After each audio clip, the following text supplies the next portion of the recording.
Bonjour et bienvenue dans cette nouvelle vidéo sur Flesh and Blood, une vidéo qui va être axée sur Prism.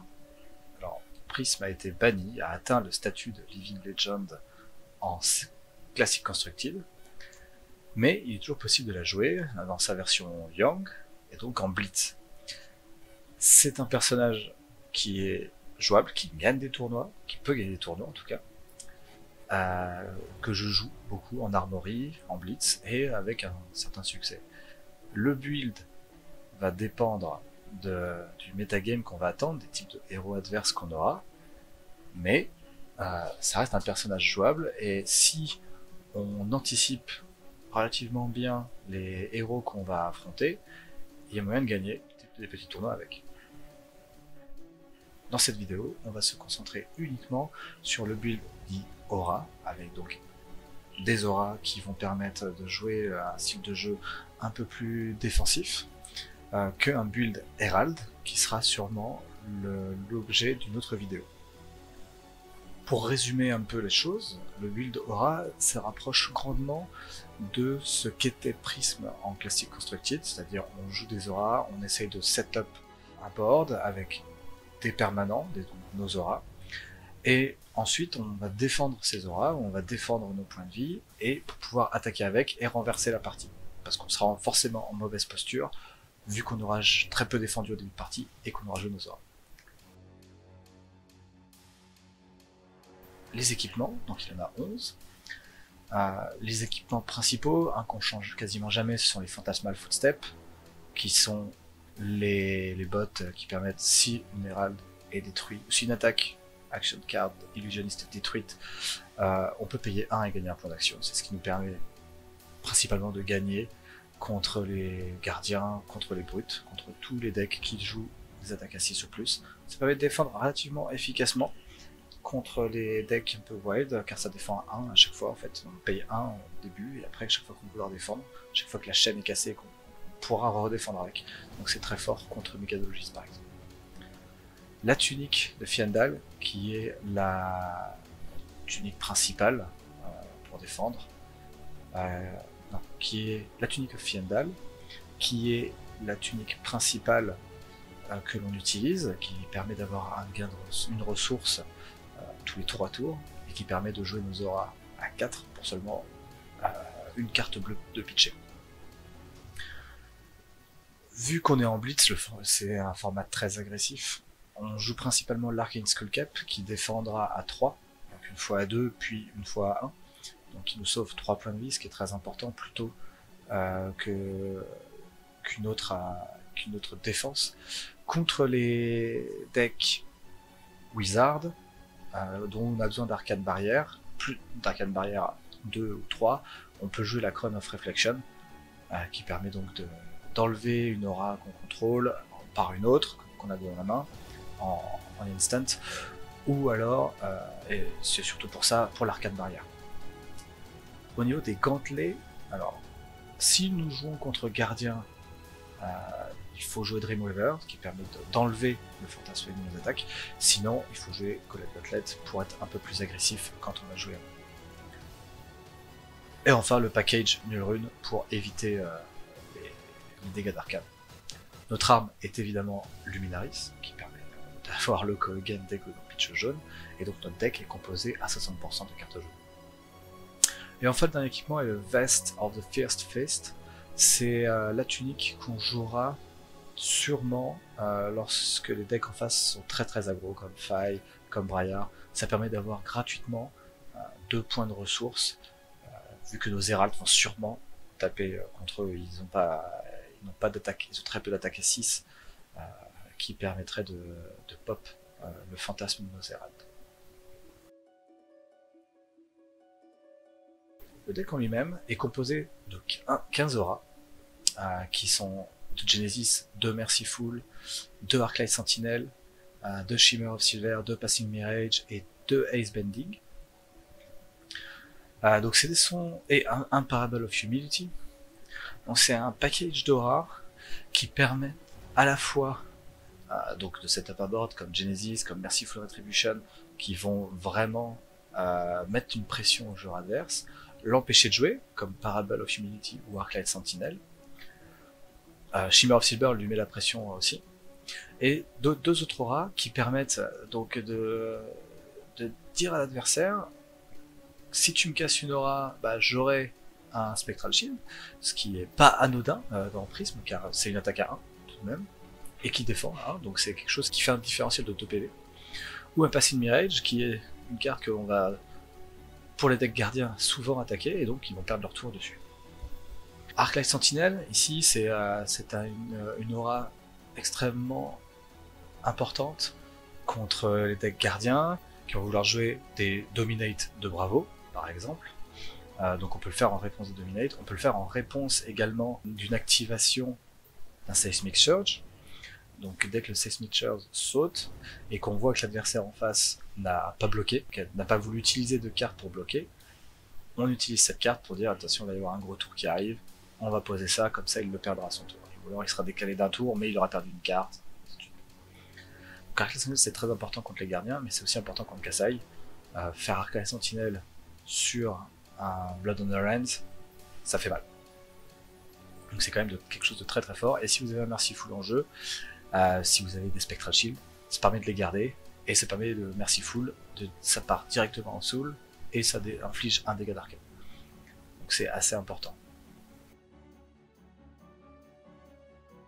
Du point de vue des attaques, donc comme je disais 60% de cartes jaunes, donc 24 cartes jaunes. Bien sûr, il y a les Herald of Triumph, Herald of Erudition, Herald of Judgment, qui est une attaque à 6 et qui peut être utile contre faille. Herald of Protection, qui permet de créer un Spectral Shield, quelque chose qu'on aime avoir sur le terrain. Herald of Rebirth, Settle Cataclysm et Wartune Herald. Et une Coalescence Mirage, qui est une carte contre les gardiens qui est assez intéressante, mine de rien. Car si nous la pop, on peut poser une de ces 3 auras gratuitement. Et c'est tout de suite un peu embêtant, et bien sûr payer 1 pour gagner un point d'action. Les cartes comme Herald of Rebirth ou Herald of Judgment, principalement, sont des cartes que l'on pitch en début de partie, qu'on reverra à la fin de partie et qui nous aidera à récupérer d'autres Herald qu'on a utilisés pour bloquer ou avec lesquels on a déjà attaqué. Wartune Herald est une de nos principales menaces, car c'est une attaque à 1. Donc on pitch au jaune, on attaque pour 1, on a un pitch flottant qui permet de gagner un point d'action une fois que notre attaque aura été popée, ou alors de refaire une autre attaque à 1. Donc ça, ce sont les attaques jaunes. Herald of Erudition, bien sûr qu'on ne présente plus, qui est la carte maîtresse. Ne pas hésiter à la pitcher en début de partie, pour la jouer au second cycle, si la partie dure. Si vous jouez contre des decks faille ou Rayard, ne pas hésiter à la jouer très rapidement également, de manière à utiliser tous leurs équipements, et ainsi que le deuxième passe beaucoup mieux. En plus de ces attaques jaunes, nous avons quelques attaques bleues et une attaque rouge. Herald of Triumph qui retourne, Herald of Protection qu'on retrouve également, et Wartune Herald, qui sont des attaques à 5 pour 1, c'est toujours intéressant, go again quand on aura pitché le jeu. Et Miraging Metamorph. Miraging Metamorph qui est une carte assez intéressante, pareil, vous pitchez jaune, il vous reste 1, et 3 cartes en main ou 2 cartes en main, et vous attaquez avec. Si votre adversaire la pop, vous pouvez pitcher bleu et jouer une de ces auras là, une de ces auras à 4, qui sont des instants, hein, que vous pouvez jouer, et donc créer 2 auras grâce à Miraging Metamorph. Donc c'est quelque chose que, même si vous jouez contre Prism Aura, faites attention à cette attaque. Elle permet il peut y avoir quelques surprises. Donc on a 6 attaques à 1, qui est quand même non négligeable, hein, ça fait quand même 15% du deck.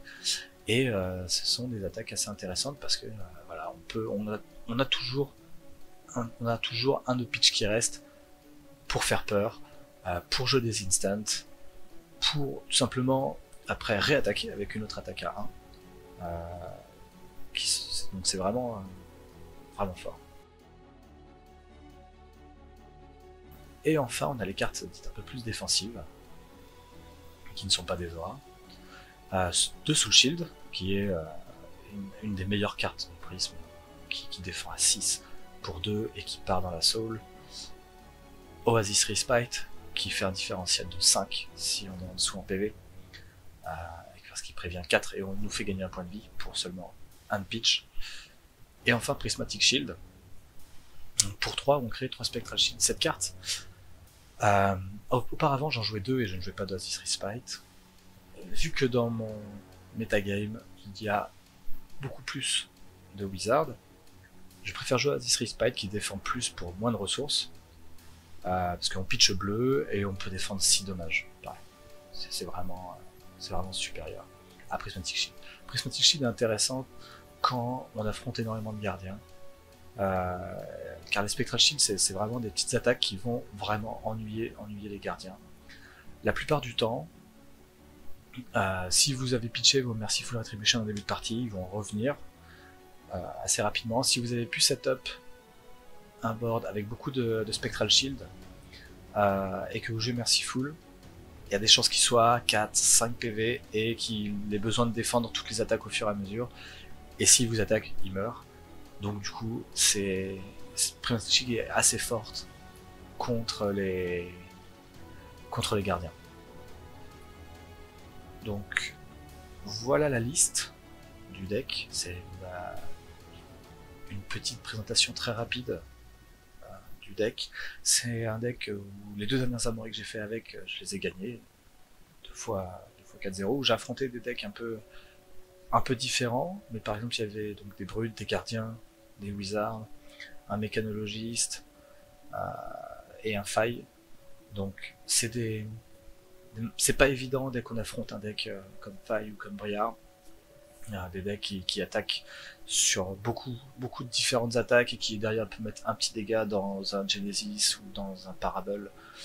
Donc si vous voulez jouer ce deck alors que vous avez énormément de decks agressifs de ce genre-là, je pense que c'est un mauvais choix et il faudra sûrement faire des ajustements dans les auras, par exemple retirer peut-être Merciful, retirer Prismatic Shield, rajouter un Parable qui permet de réduire grandement les attaques.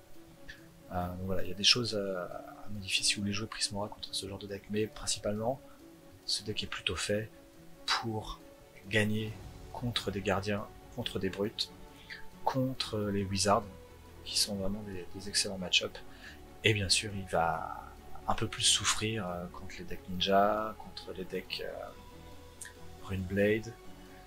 Contre Warrior c'est assez fair, c'est du 50-50 je dirais. Donc c'est pas évident à prendre en main, mais ça gagne. Si vous voulez essayer ce deck, ne vous en privez pas, je mettrai le lien de la liste dans la description. Voilà, c'est tout pour aujourd'hui. On se retrouve donc une autre fois pour la présentation d'un deck plus Herald, qui permet de lutter beaucoup mieux contre le deck Ninja ou contre le deck Runeblade. Bon jeu à tous.